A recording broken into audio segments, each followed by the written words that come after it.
sense of what happens when we get a call, something like this. It can be extremely chaotic, to say the least, and information comes at us. It's an overwhelming amount of information, and sometimes the information is not consistent. It can be inconsistent. So we're going to start off by, here's an overhead view of this particular call on Erma Street. The actual address, as we said, was 9139 Erma Road, rather. We get a call of a fire in the backyard, and you can hear the initial call about 4:55 coming in. I'll play this. This particular one is very short, and then I'll comment on it just a little bit. Hopefully you'll be able to hear it.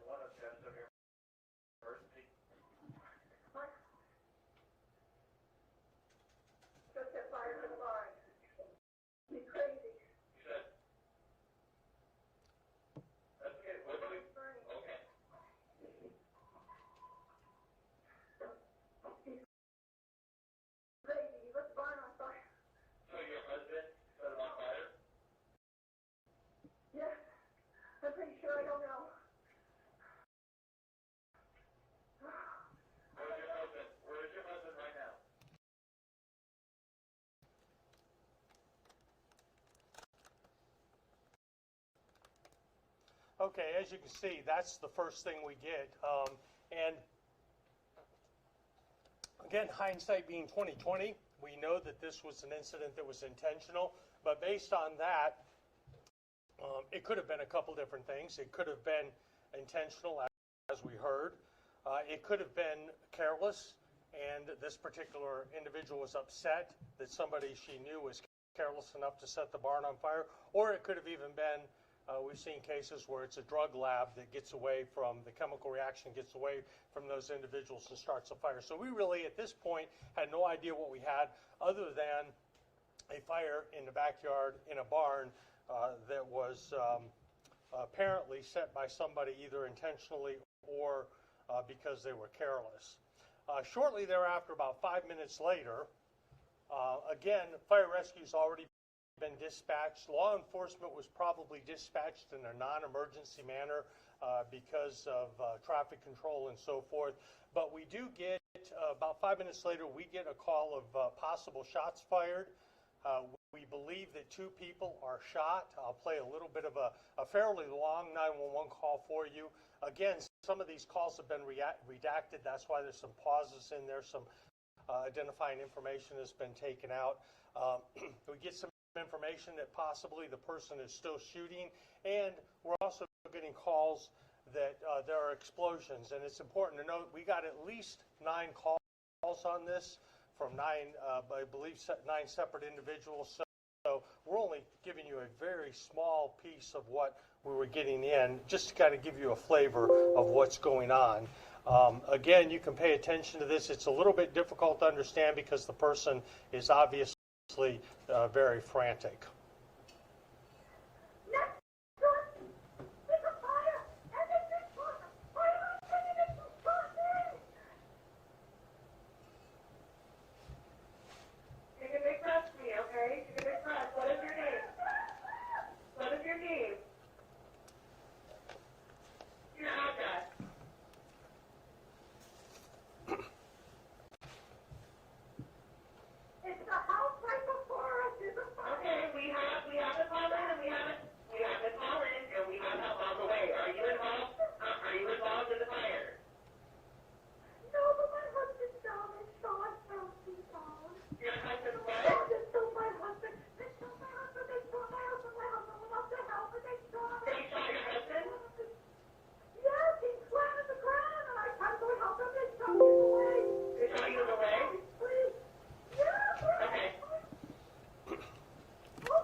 Okay, I won't belabor this, but it goes on for probably another 5 or 6 minutes at least. At the end, another individual comes to her and actually, we'll find out later, brings her to law enforcement. She is one of the ones that's injured. But in this particular situation, now we know that there are people injured. It appears as though they're being intentionally injured by an individual. We still don't know what the motive is. We don't know what the situation is. But in any active shooter situation, our number one priority is trying to locate that active shooter and either contain that active shooter or shooters, or neutralize that active shooter. And so that's our number one priority, responding. And you've got to keep in mind that we have deputies coming from all over the county, but it's also important to note that we do have the rest of the county with calls coming in, and we have to make sure that we can adequately address those. Our number one priority is to assess the situation. We do that one of 3 ways. In this particular case, based on what we get on the phone call, in-person interviews, and of course observation. And both the phones and the interviews are kind of difficult because they give us very narrow information about what actually occurred. And then one of our primary responsibilities is assigning people to different tasks. Things like the perimeter, try to contain it as much as we can. And of course, this is a very short list. There's a lot going on. Locate the shooter, as we said. Check for other possible scenes, other possible hostages, and of course, the shooter himself or herself.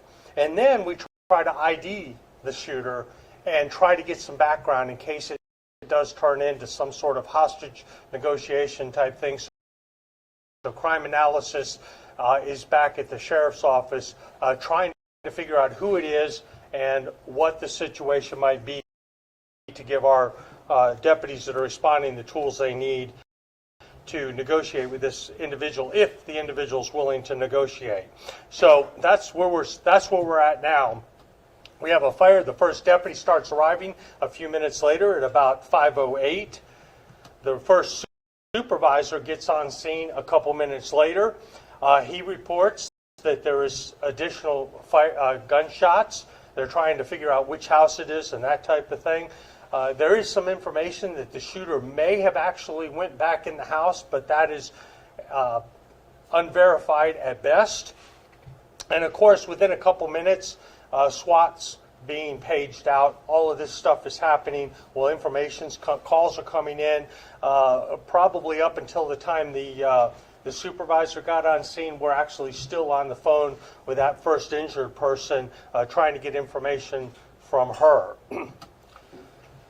Another minute later, the first gunshot victim, the one we heard on the phone, is actually delivered to law enforcement by a neighbor. You can hear that neighbor come and tend to her. The 911 call, or the call taker rather, is giving that person instructions on how to stop the bleeding and do that type of thing. And she is immediately, of course, turned over to fire and EMS and transported. Now, we're unsure if this is one of our 2 victims that we heard of originally. So in our mind, we're thinking that there still may easily be 2 victims there, one of which we're getting reports is deceased.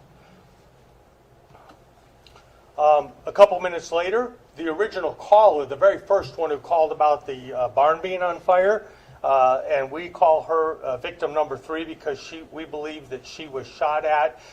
In the third person shot at as she was leaving in her vehicle. She was shot at, was not hit, but the vehicle was hit at least a few times. I'm not sure how many shots on that yet. We're probably still going through that. But she meets with deputies, and her information is that the shooter is still on foot, and he is armed with at least 1 hunting rifle and at least 1 handgun.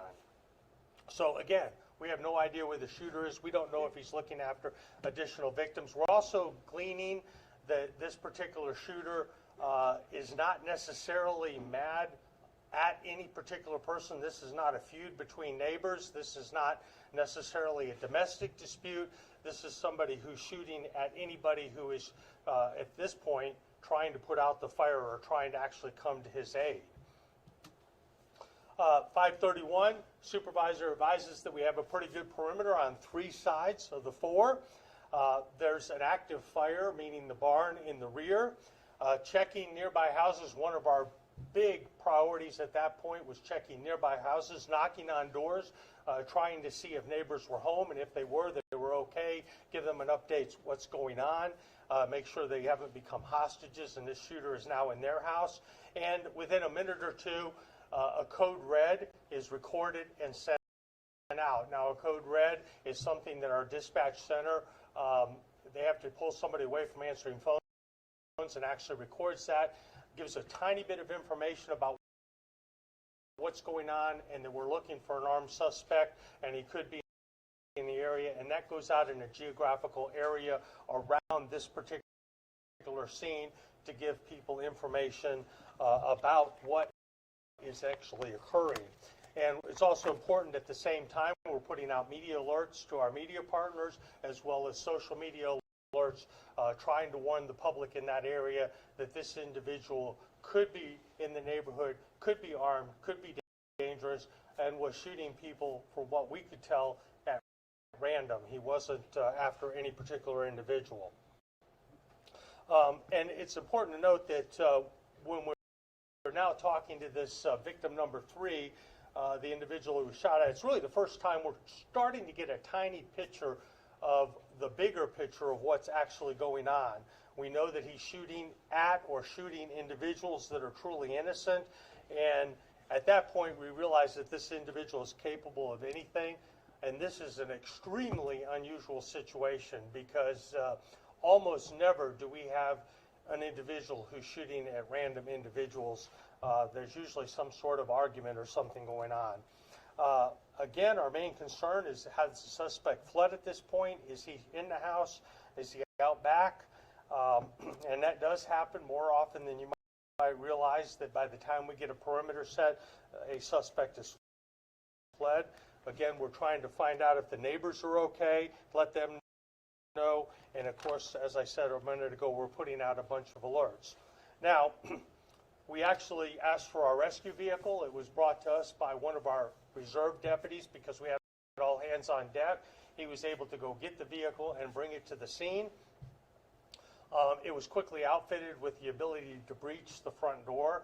We had a couple things going on at this time. We were trying to determine if the person was in the house, and we were also trying to locate those supposed 2 victims. We later found out there was only one victim, the one who was believed to be deceased, but we wanted to do that as well. So the decision was made after it was rigged up to breach, is that the armored personnel vehicle attempts to locate the individual, first putting some information over the loudspeaker to our suspect, asking him to respond and come out, and about the same time moving around the house to try to see if they can locate the victim in the back. We did have some intel through observations, either deputy observations or drone observations, that this individual was down and was definitely not moving at all. And based on that and the information we got, we knew that it was a very serious injury, and he was, we thought he might likely be dead. They do make contact with the person in the backyard, and they do see some signs of life, and they extract that victim at 6:28, along with members of fire rescue that were actually in the rescue vehicle with us, and we're able to get that individual out. 7:05, after they get that individual out, the rescue vehicle returns to the house and attempts to make contact with the individual and breaches the door. That's the first time that we actually, at 7:05 to 7:08, first time we actually see that the suspect is definitely alive, definitely in the house, and is still armed. At this point in time, Major Case is now working to get an arrest warrant for this individual for what had happened. Over the next hour, they keep trying to communicate with the person, and again, in a very unusual situation, the person refuses to talk to us at all. Doesn't tell us to leave, doesn't yell at us, doesn't try to negotiate. There's actually no communication whatsoever, but we do know he is alive, and he's walking around, and he is armed. They do deploy after about an hour of failed negotiations. Tear gas is entered into the house, and the suspect does decide to leave at 8:22. I think chemical agents were deployed at 8:16. 8:22, the person exits the house onto the porch and is armed and does raise that weapon in the direction of the SWAT team members. And SWAT team obviously fired on that individual, and the suspect was down shortly thereafter.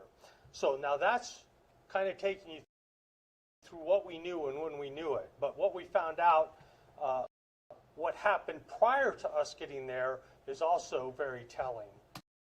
What we learned from the individual who came home and was shot at, the original caller who was shot at, this person gets to the house and determines that the shooter has apparently set the barn on fire. That happened before this individual, before she got to the residence.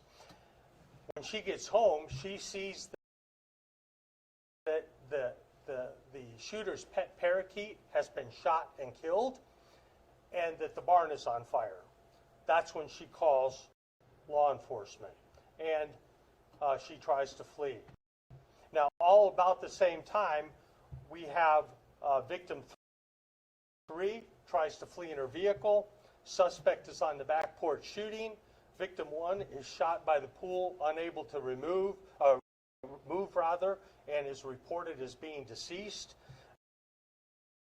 Victim 4 is shot at. Now, this is the individual that took victim 2 to law enforcement. He was shot at, but was not hit. And of course, victim 2, we heard on the call, was shot while trying to help, but retreated to a residence. So that's kind of everything that happened prior to us getting there. Now, once we get to the scene and we start finding out what's going on, we see in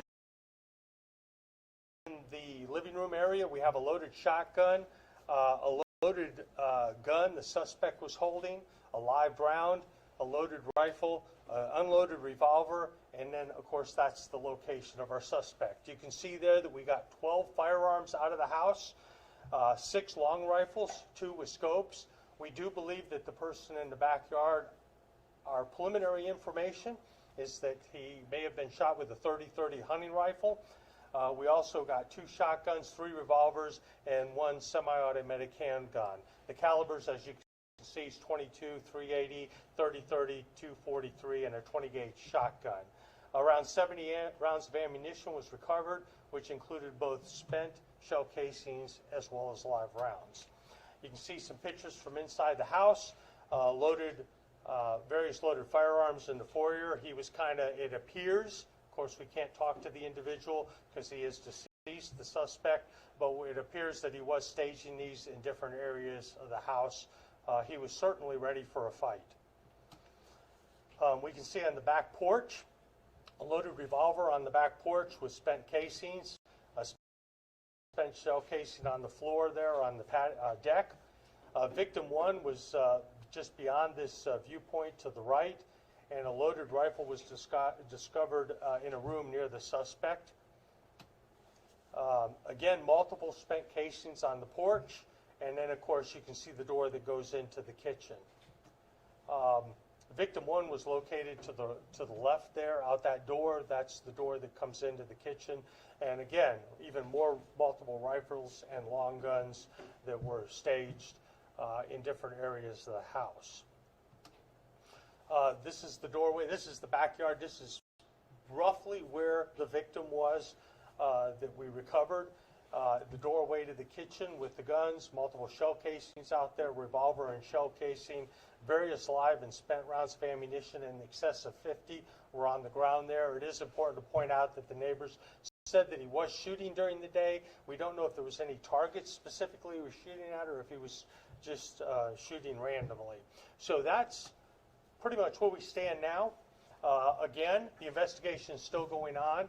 FDLE has done most of the preliminary investigation regarding to the deputy-involved shooting.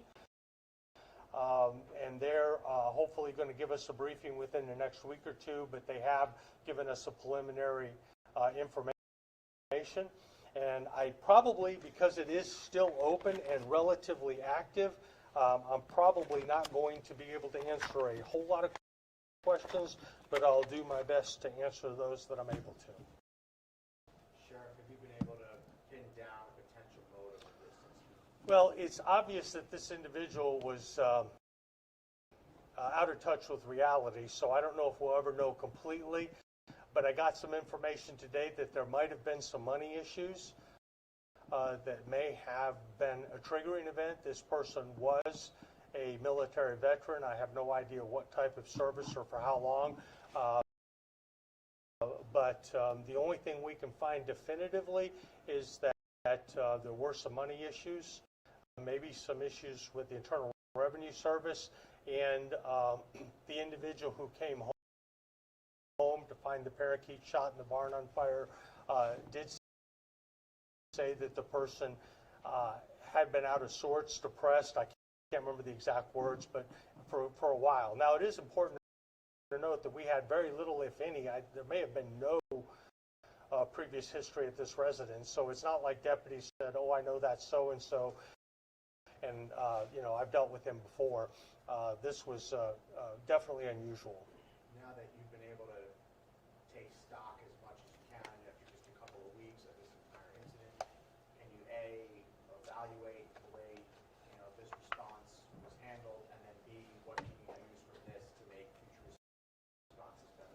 Well, we always do that, regardless of how successful or not successful it is.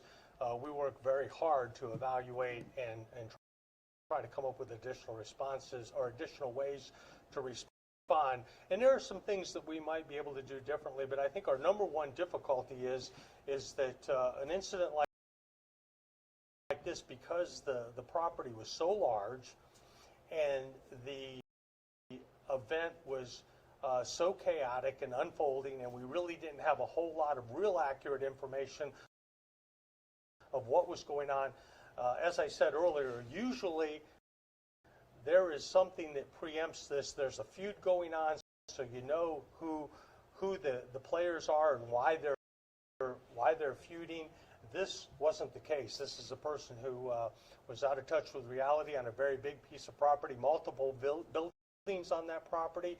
So it made it with the deputies who were on duty. We actually had school resource deputies that were leaving school that were close by and responded to help with the perimeter. So to say we were stretched thin in this particular situation is certainly an understatement, and that's going to go towards the next budget cycle. We're going to try to get our deputy ratio up a little bit so that we can better, as the population increases, we're going to have more deputies to be able to safely respond to something like this. And had he still been shooting, be able to engage that person. When we got there fairly quickly, the shooting stopped.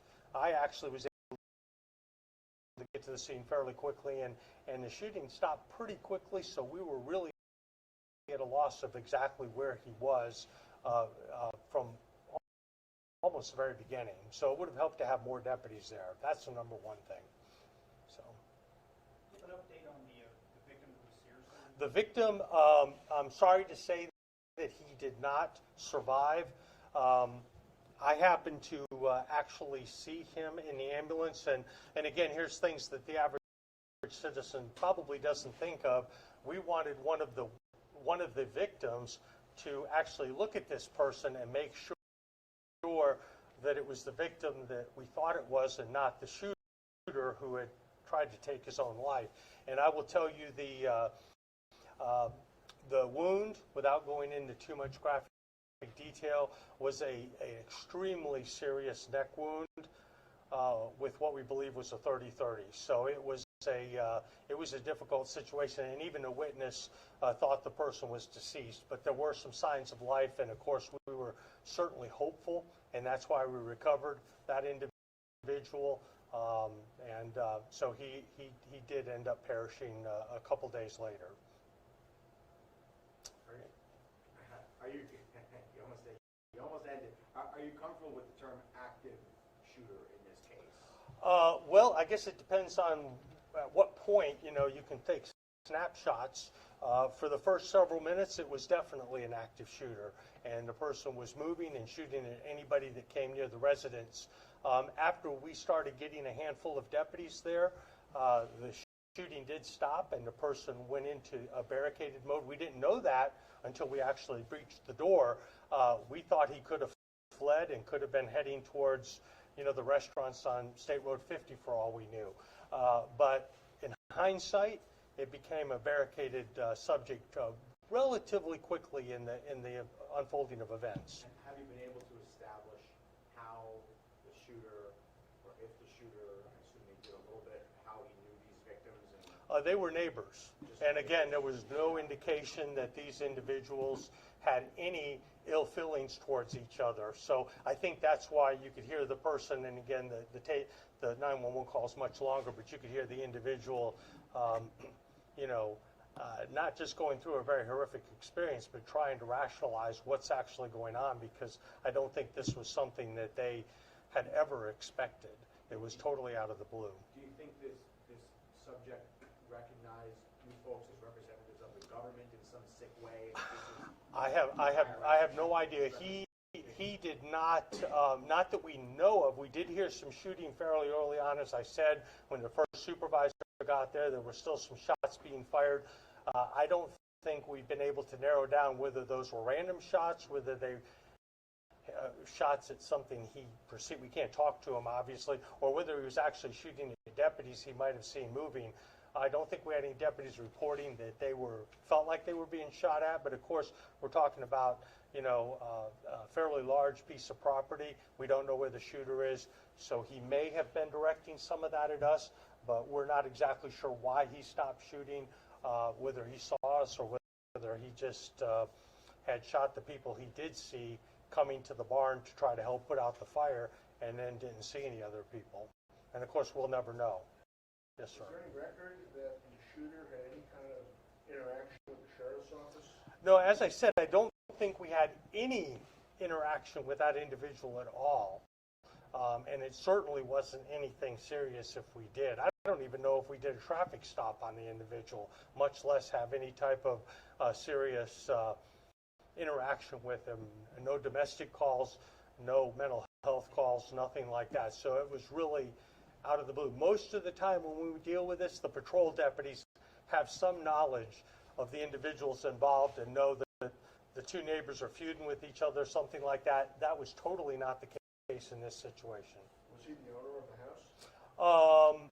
I don't know if he was actually the owner or if he was a tenant. I believe he was the owner, but we'll have to verify that and get that information. How long did he live in Hernando County? That I don't know, but I think it had been a little while. So You mentioned that your major case had to seek a warrant. Did they have to do that, or is that? they didn't have to, but they were in the process of that. Again, in case, again, we have to assume anything. He could have gotten a ride. He could have been in another county.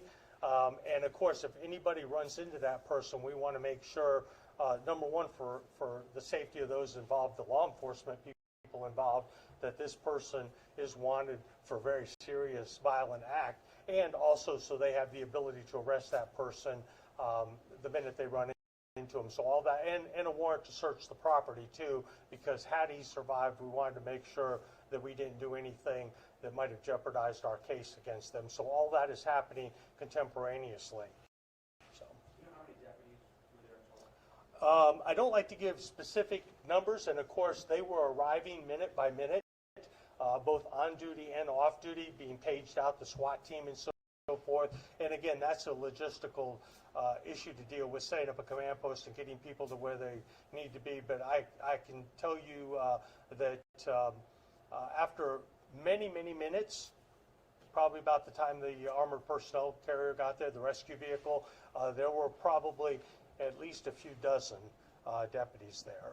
But again, it takes time to get them there. They don't all come at one time, you know. You said he was a veteran.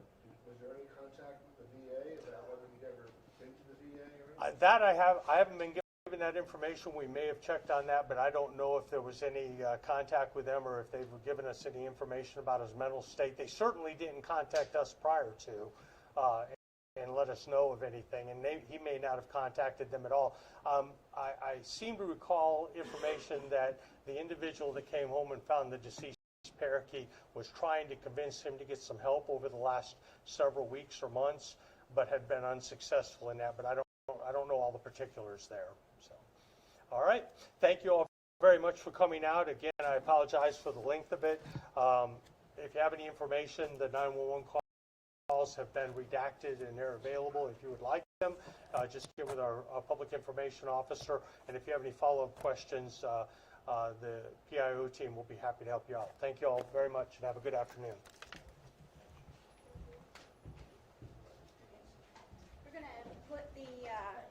We're gonna put the 911 calls and the photos that you saw up here on a portal and have you take them from there.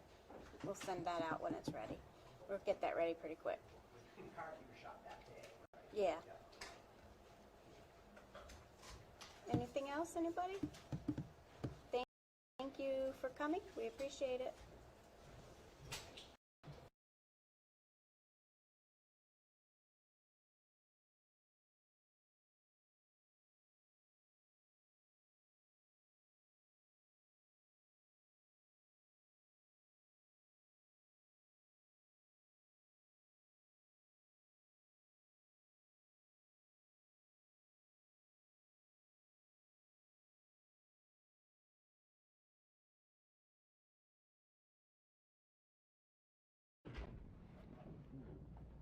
I'm certainly glad that y'all can be with me this morning. We have a case that I think clearly indicates why